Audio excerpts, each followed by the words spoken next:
Hi Capricorn, welcome to your general weekly reading. Take what resonates, leave what doesn't. I'm going to get straight into it with a 5-card horseshoe spread. There you go, stop the reading. You got the Sun card. You're in for a great reading, Capricorn. That's all there is to it. Present position, you're in a happy mood. Present expectation, excellent. Short-term future, unexpected. Short-term future, long-term future, interesting. Oh, right, energy across the bottom. Definitely a lot of movement for you this week. You got the Knight of Swords there. He's got the least amount of armor on, and he has no shield. He has 2 swords. It's leaping in with real kind of joy and vigor, to the detriment of other people sometimes. It's a bit like a speedboat on a pond. You're having a great time. Everyone else is getting soaked by the wash from the speedboat. Not necessarily a bad thing. It's certainly got a lot of movement to it. This is energy that kind of informs the reading. So you've got a certain amount of volatile speed, I would say, this week. Present position, you're in a great position with the Sun card. It brightens all the others. She dances confidently and happily, and everywhere her feet touch the ground, sunflowers burst into life. It's joyful abandon, it's abundance, it's everything you could possibly want. Best card in the deck by a country mile. Any deck, yeah, so fantastic. That's you. Your present expectation is order and control. You know, do you need order and control, or are you already demonstrating order and control? The Emperor came up previously in the previous reading, but this is you all deciding you want to go to the seaside for the day, and when you get there you've got the sunscreen and the sun shelter and blankets and buckets and spades and money for food and a flask of drink. You know, the Emperor just opens up the boot of the car and goes, ta-da, brought it all with me. I knew this was going to happen. I prepared for it. There you go. You're prepared for this. So you're in a really good mood, and I think there's something that's happening this week. You know yourself. I'm only doing a general read, but you know what's happening this week. There's something really important going on. What's unexpected is the amount of choices you're going to have to choose from. In this particular deck, there are lots of choices to be made, some of which you know about, some are coming out of the blue, very much so. But they'll turn to smoke if you don't make a decision. I'm just going to have a quick drink, people. Morning coffee, is there anything better? So it's very important that a choice is made. It's not important, actually. It would be advisable to make a choice. If you don't, some or all of those choices will just go away, and that'll be the end of it. They'll come back around. The universe kind of goes, I gave you a direction, you ignored me. I left it a couple of months. I gave you another one, you ignored me again. And it'll keep doing it because it wants you to choose the right path. But some people, you know, it's a bit like a business venture. Pardon me. Some people are fortunate and get it right first time. Some people, it takes them 25 years to be an overnight success. And that's because the choices keep coming up, you know. And it's not a pass or a fail. Sometimes we come to some crossroads and the universe goes, I really hope they go north. And we go south and it goes, it's going to take a bit longer than I thought. Or they go west and it goes, okay, I can deal with that. I can bring you back round to north again. You know, but it's going to put you on that north path that it wants you to be on. Short-term future destiny is the Wheel of Fortune card, effectively. It's more sort of left field, don't see it coming in this deck. It's very much this is fate. This creature is weaving the strands of fate above our world, and he's linking you to another person, or he's linking, you know, job to person, or I don't know, luck to somebody else. I don't think of it. I think we have more free will in that kind of stuff. I think when you come to a crossroads and the universe wants you to go north, you could still choose to go south. It would go, oh, right, it's going to take me longer to get you to go the right way. That's fine, you know. Whereas this card would have you believe that you get to a crossroads and you're going to go north, whatever decision you make. I don't agree with that. I think we have the chance to kind of deviate and just move around a little bit first. In a more traditional Rider-Waite deck, it's the Wheel of Fortune. The wheel turns and it says, you know, the wheel could be a Ferris wheel. So you could be looking at this Ferris wheel and going, I want to get in the orange car. I'm going to wait for the orange car to come round. And then the moment passes, you know, you go, oh, there's Brad Pitt. And you turn around and someone else has got in the orange car and you have to wait for it to come round again. Now you could go, oh, I'll just get in the blue car, it's fine. orange was my favourite. So the universe is kind of sending things your way.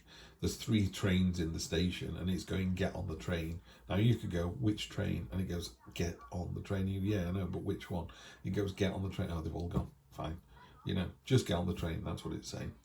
Long-term future is the 6 of Cups. 6 of Cups talks about maybe living a little bit in the past, or enjoying the nostalgia of the past. You know, wasn't it great?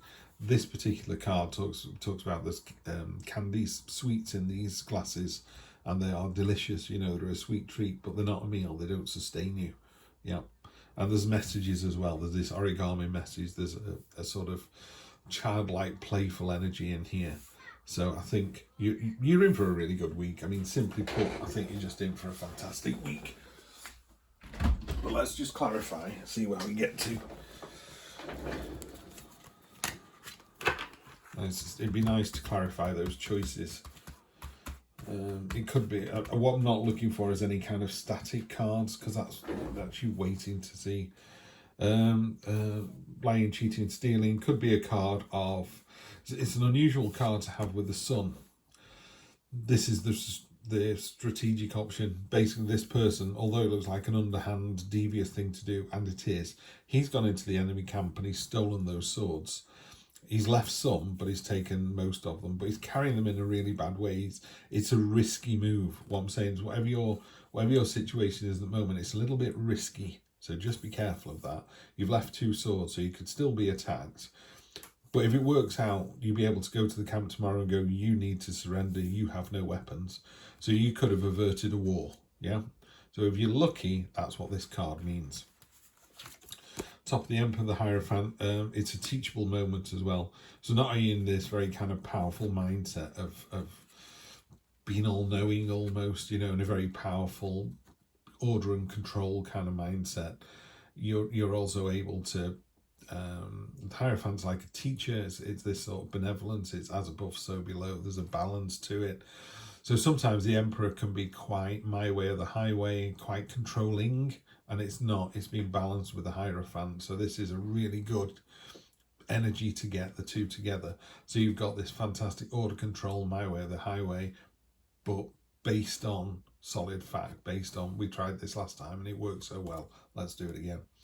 Yeah, as your choices, yeah. Importantly, it's talking about in the 8 of Cups, this is talking about, you could go, well, I'm not going to make a choice at the moment, I'm going to stay where I am. It's that classic thing of you're in a job and the job's not bad and the money's not bad, or you're in a relationship and they're not bad, we get on okay and everything's okay. And it's almost like you wish you were in a horrible relationship, or you wish you were in a horrible job, because you could leave that. You can't leave this one because it's okay. It's like a 6 out of 10. You know, some people would bite your arm off for a 6 out of 10 job. Some people are living a 1 out of 10 life, and they would jump in with both feet into anything else. You're not. You're living like a pretty good life, pretty good existence. This card asks us to think really hard, be really brave, and walk away from what doesn't serve you. There's 8 cups there. Look, we don't know if they're full or empty. I get the impression they're full. And look where he's walking off to, or where they are walking off to. I don't know if it's male or female or whatever. But they're walking off into quite rugged, bare, scary hills, you know.